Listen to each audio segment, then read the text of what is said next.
जमलेल्या माझ्या तमाम सिंधू बांधवांनो, भगिनी मातांनो, काही वर्षापूर्वी मी इकडे आलो होतो खारच्याच बाजूला, आणि मी एक आपल्या सगळ्या लोकांना त्यावेळेला सांगितलं की हे जे राष्ट्रगीत आहे हे बंद करून टाका,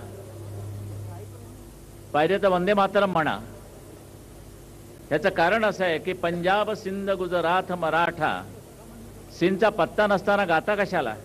मी तिथे बसलो असताना कोणीतरी एक सिंधी बांधव आला और कहा, sir I would we want you to be the prime minister of this country. म्हटलं चांगलं आहे, पण देशाच्या नशिबात नाही, त्याला मी काय करू. आणि खरोखर जर तुम्ही मला पंतप्रधान केलाच, माझी इच्छा नाही ना, तुम्ही महाराष्ट्र राज्याचा मुख्यमंत्री झालो असतो. पण झालोच तर काय करीन, संपूर्ण काश्मीरमध्ये सिंधी बांधव पाठवेन आणि काश्मीरच्या ऐवजी सिंधू नगर करून टाकेन. बरं, मला वाटलं मी शिवसेना प्रमुख, माझ्या बाजूला एक सिंधी बसला होता, त्याने माझ्याकडे बघितलं, मी त्याच्याकडे बघितलं. म्हटलं हॅलो. तो म्हणता हॅलो. मग त्याला विचारलं, म्हटलं आपका नाम, असं काही सांगलं. मैं तो ये गिडबानी. म्हटलं ठीक आहे, जय महाराष्ट्र. आपका नाम?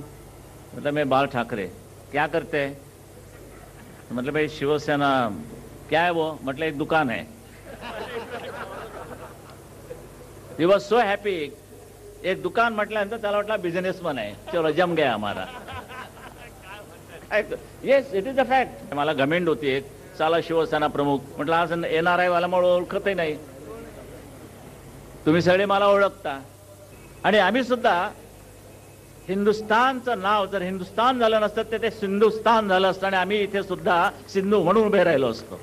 तुम्ही ज्यावेळेला उल्हासनगरला तुमचे कॅम्प्स पडले, मला माहित नाही, आम्ही लहान होतो त्यावेळेला, त्याचं उल्हासनगर नाव दिलं.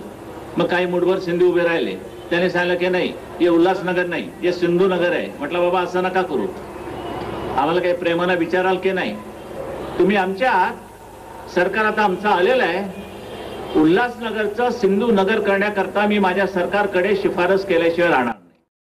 I am going to request my government, which is also your government, to see that Ulhasnagar to be called Sindhu Nagar thereafter. But equally, you brothers and sisters must also call Bombay a Mumbai. एवढे सिंधी बांधव माझ्या बरोबर आल्यानंतर मला आणखी आता कशाचीच पर्वा राहिलेली नाही, पण आपला आशीर्वाद असो द्यावा इतके एक नम्र विनंती करून मी आपणा सर्वांची रजा घेतो. जय हिंद, जय महाराष्ट्र. झुलेलाल बोलो मोठ्याने. नाही मजा नाही.